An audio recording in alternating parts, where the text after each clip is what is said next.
Colin Kaepernick. In 2016, Cap took a knee during the national anthem to protest police brutality and racial injustice. Now, before you click away thinking this is political, let me hit you with pure facts. This man had a career quarterback rating of nearly 90%. He took his team to a Super Bowl. He could actually play football. But here's the kicker. After his protest, 32 NFL teams suddenly developed amnesia about what talent looks like. And it gets better. In 2020, a former NFL executive named Joe Lockhart literally admitted what we all knew. Kaepernick wasn't bounced because of his skill. He wasn't cut because of salary demands. Teams rejected him because he became a financial liability. Translation? He stood up for what he believed in, and the billionaire owners who run this league decided making money was more important than signing a quarterback who could actually win games. Meanwhile, teams were out here signing quarterbacks who hadn't taken a meaningful snap in years. We're talking guys who spent time in the Arena Football League getting roster spots while a Super Bowl quarterback couldn't get a tryout. Make it make sense? But wait, it somehow gets worse. Remember that guy kneeling next to Kaepernick? Eric Reed was his name, and dominating on the field was his game. In 2019, this man set two Carolina Panthers franchise records: most tackles by a safety and most sacks by a safety. His 97 solo tackles tied for third in the entire NFL. Not third among safeties, third among all defensive players. You'd think teams would be throwing contracts at him, right? Wrong. After the Panthers released him, not a single team called. Not one. Here's a fun fact. Teams signed players with worse stats, older ages, and more injury concerns. But Reed, who was only 28 years old and playing at an elite level, couldn't get a phone call. Even coaches who praised him publicly wouldn't sign him privately. It's like the NFL had a secret group chat titled "Do Not Call These Guys" and just added anyone who took a knee. The league painted "End Racism" in the end zones while simultaneously ensuring that players who actually fought against racism couldn't find employment. The irony is so thick you could cut it with a terrible towel. Speaking of ironic, let's talk about how the NFL handles violence differently than activism. February 2014.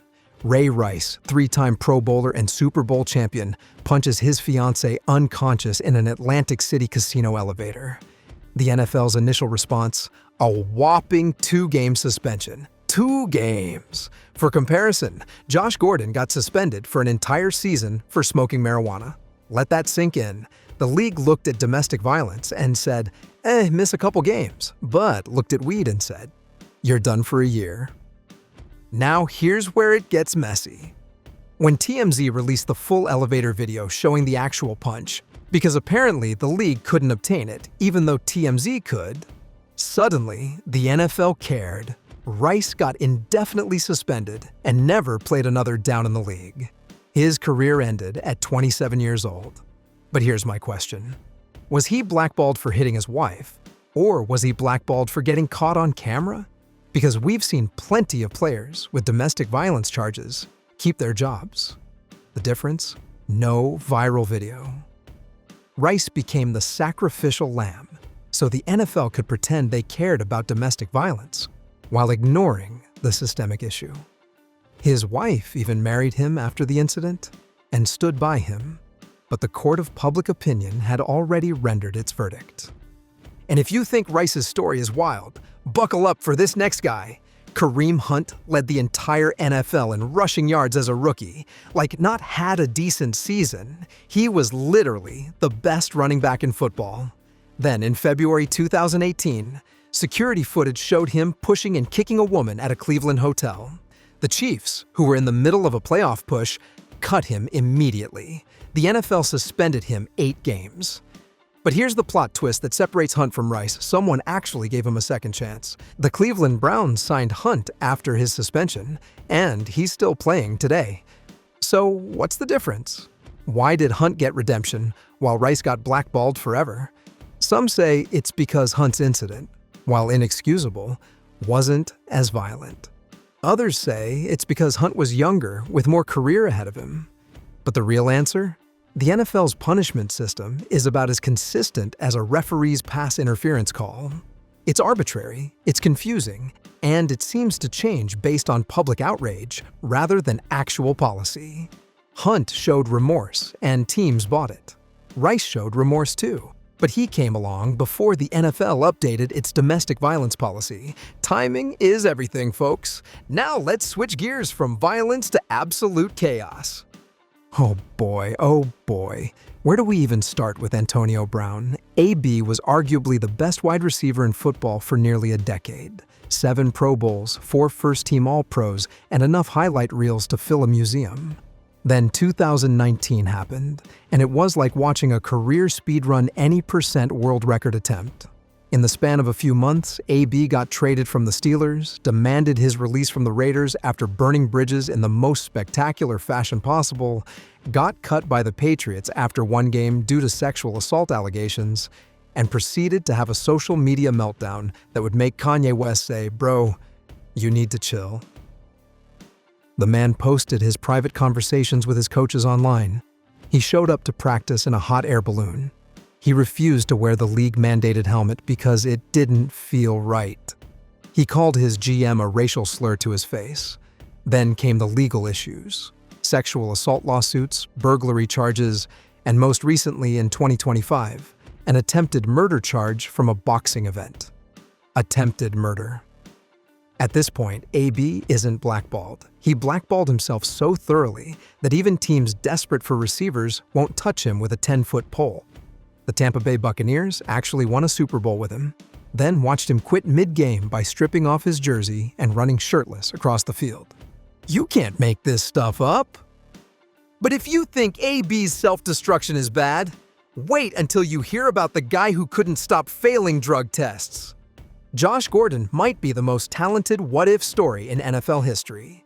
In 2013, this man led the entire league in receiving yards. Not just had a good season, LED the league. He made the Pro Bowl, earned first-team All-Pro honors, and looked like a future Hall of Famer. Then the suspension started. And they never stopped. Gordon got suspended 6 times between 2013 and 2020 for violating the NFL's substance abuse policy. He missed the entire 2015 season, the entire 2016 season. He'd come back for a few games, look dominant, then get suspended again.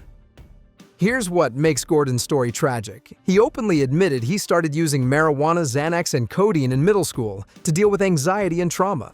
This wasn't a guy partying and being reckless. This was someone self-medicating mental health issues because he didn't have proper help. And the NFL's response? Suspend him repeatedly while simultaneously pumping players full of Toradol and Percocet just to get them on the field on Sunday. The league suspended Gordon for a full year for marijuana, but was totally cool with doctors shooting players up with painkillers that are literally addictive.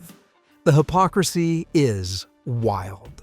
Gordon's last suspension came in 2019, and he hasn't played since 2021. He's only 33 years old, still in his prime years for a receiver, but no team will sign him. 6 strikes, and you're out, apparently. Now here's where things get really dark. Let's talk about the players who got blackballed for speaking up about brain injuries. This one's different because it's not about one player, it's about hundreds. When former players started speaking out about chronic traumatic encephalopathy, or CTE, and demanding the NFL acknowledge the dangers of repeated head trauma, the league did what it does best: deny, deflect, and defend. In 2015, after years of lawsuits, the NFL agreed to a settlement promising to compensate players suffering from dementia and CTE-related illnesses. Sounds great, right? Here's the catch. The NFL has denied over 1,100 claims from players who had legitimate dementia diagnosis from board-certified doctors. Get this. At least 14 players were denied settlement money, then died, and their autopsies confirmed they had severe CTE.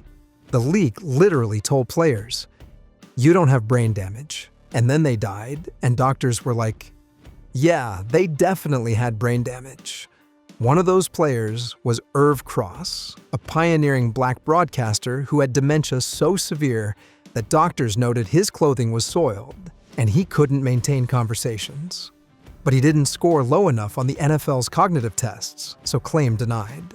He died 3 years later with severe CTE confirmed by autopsy. The NFL has paid out $1.2 billion to some players while saving hundreds of millions by rejecting legitimate claims through medical loopholes. Players who spoke loudest about CTE risks found themselves persona non grata in NFL circles. Thanks for watching. Make sure to click this video on the screen for more.